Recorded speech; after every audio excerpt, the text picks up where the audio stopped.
السلام علیکم دوستو، میں آج آپ کو ایک سچی کہانی سنانے جا رہی ہوں۔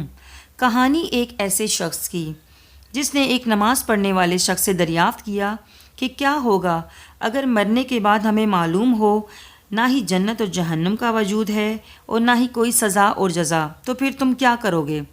اس کا جو جواب ملا وہ بہت ہی حیران کن اور تعجب خیز ہے۔ کہانی سنانے والا یہ کہتا ہے کہ یہ سن 2007 کی بات ہے۔ لندن کے ایک عربی ریسٹورنٹ میں ہم لوگ مغرب کی نماز سے تھوڑی دیر پہلے ڈنر کے لیے داخل ہوئے۔ ہم لوگ ہوٹل میں بیٹھے اور ویٹر آرڈر لینے کے لیے آ گیا۔ میں نے مہمانوں سے چند منٹ کے لیے اجازت طلب کی اور پھر واپس آ گیا۔ اتنے میں مہمانوں میں سے ایک شخص نے سوال کیا، ڈاکٹر صاحب آپ کہاں گئے تھے؟ آپ نے تو بڑی تاخیر کر دی۔ کہاں تھے آپ؟ میں نے کہا میں معذرت خواہ ہوں، دراصل میں نماز پڑھ رہا تھا۔ اس نے مسکراتے ہوئے کہا، آپ اب تک نماز پڑھتے ہیں؟ میرے بھائی آپ تو قدامت پسند ہیں۔ میں نے بھی مسکراتے ہوئے پوچھا، قدامت پسند؟ وہ کیوں؟ کیا اللہ تعالیٰ صرف عربی ممالک میں ہے، لندن میں نہیں ہے؟ اس نے کہا، ڈاکٹر صاحب میں آپ سے چند سوالات کرنا چاہتا ہوں اور آپ سے یہ درخواست کرتا ہوں کہ آپ اپنی جس کشادہ ظرفی کے لیے معروف ہیں اسی کشادہ قلبی سے مجھے تھوڑا سا برداشت کریں گے۔ میں نے کہا، جی مجھے تو بڑی خوشی ہوگی، لیکن میری ایک شرط ہے۔ اس نے کہا، جی فرمائیں۔ میں نے کہا، اپنے سوالات مکمل کر لینے کے بعد تمہیں ہار یا جیت کا اعتراف کرنا پڑے گا۔ اس نے کہا، ٹھیک ہے مجھے منظور ہے۔ میں نے کہا، چلو بحث شروع کرتے ہیں، آپ سوال فرمائیں۔ اس نے کہا، آپ کب سے نماز پڑھ رہے ہیں؟ میں نے کہا، 7 سال کی عمر سے۔ میں نے نماز کو سیکھنا شروع کیا اور 9 سال کی عمر میں پختہ کر لیا۔ تب سے اب تک کبھی نماز نہیں چھوڑی اور آئندہ بھی انشاءاللہ نہیں چھوڑوں گا۔ اس نے کہا، ٹھیک ہے، مرنے کے بعد اگر آپ کو یہ معلوم ہو کہ نہ جنت اور جہنم کا وجود ہے، نہ ہی کوئی سزا اور جزا ہے، تو پھر آپ کیا کرو گے؟ میں نے کہا، تم سے کیے گئے عہد کے مطابق پوری کشادہ قلبی سے تمہارے سوالات کا آخر تک جواب دوں گا۔ فرض کریں نہ ہی جنت اور جہنم کا وجود ہوگا، نہ ہی کوئی جزا اور سزا ہوگی، تو میں ہرگز ہی کچھ نہ کروں گا، اس لیے کہ دراصل میرا معاملہ ایسا ہی ہے جیسا کہ حضرت علی رضی اللہ تعالیٰ عنہ نے کہا تھا، الہی میں تیرے عذاب کے خوف سے اور جنت کی آرزو میں تیری عبادت نہیں کی ہے، بلکہ میں نے اس لیے تیری عبادت کی کیونکہ تو عبادت کے لائق ہے بے شک۔ اس نے کہا، اور آپ کی وہ نمازیں جس کو 10ویں سال سے آپ پابندی کے ساتھ پڑھتے ہیں، پھر آپ کو معلوم ہو کہ نمازی اور بے نماز دونوں برابر ہیں، جہنم نام کی کوئی چیز نہیں ہے، پھر آپ کیا کریں گے؟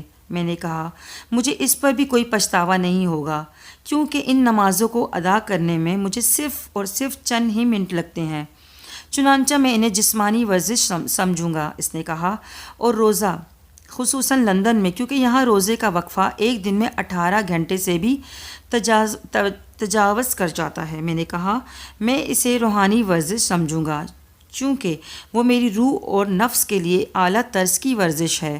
اسی طرح اس کے اندر صحت سے جڑے بہت سارے فوائد بھی ہیں جن کا فائدہ میری زندگی میں ہی مجھے مل چکا ہے، اور کہیں بین الاقوامی غیر اسلامی اداروں کا بھی یہ ماننا ہے کہ کچھ وقفے تک کھانا پینا ترک کر دینا جسم کے لیے بہت مفید اور نفع بخش ہے۔ اس نے کہا، آپ نے کبھی شراب پی ہے؟ میں نے کہا، میں نے اس کو کبھی ہاتھ تک نہیں لگایا۔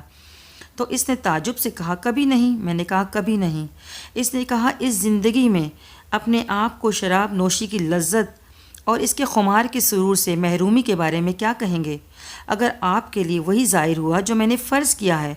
میں نے کہا، شراب کے اندر نفع سے زیادہ نقصان ہے، اور میں سمجھوں گا کہ میں نے اپنے آپ کو اس نقصان دہ چیز سے بچا لیا ہے اور اپنے نفس کو اس سے دور رکھا ہے۔ چنانچہ کتنے ہی لوگ ایسے ہیں جو شراب کی وجہ سے بیمار ہو گئے، اور کتنے ہی لوگ ایسے ہیں جنہوں نے شراب کی وجہ سے اپنا گھر بار، مال و اسباب سب تباہ و برباد کر لیا ہے۔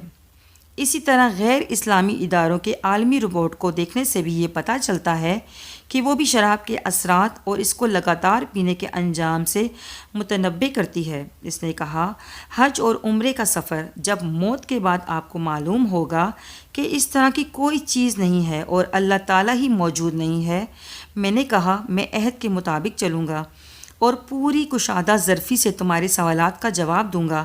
میں حج اور عمرے کے سفر کو ایک خوبصورت ترین تفریحی سفر سے تعبیر کروں گا جس کے اندر میں نے حد درجے کی فرحت اور شادمانی محسوس کی اور اپنی روح کو آلائشوں سے پاک و صاف کیا، جس طرح تم نے اپنے اس سفر کے لیے کیا ہے، تاکہ تم ایک اچھا وقت گزار سکو اور اپنے عمل کے بوجھ اور معمولات زندگی کی تھکان کو دور کر کے اپنی روح کو تازگی فراہم کر سکو۔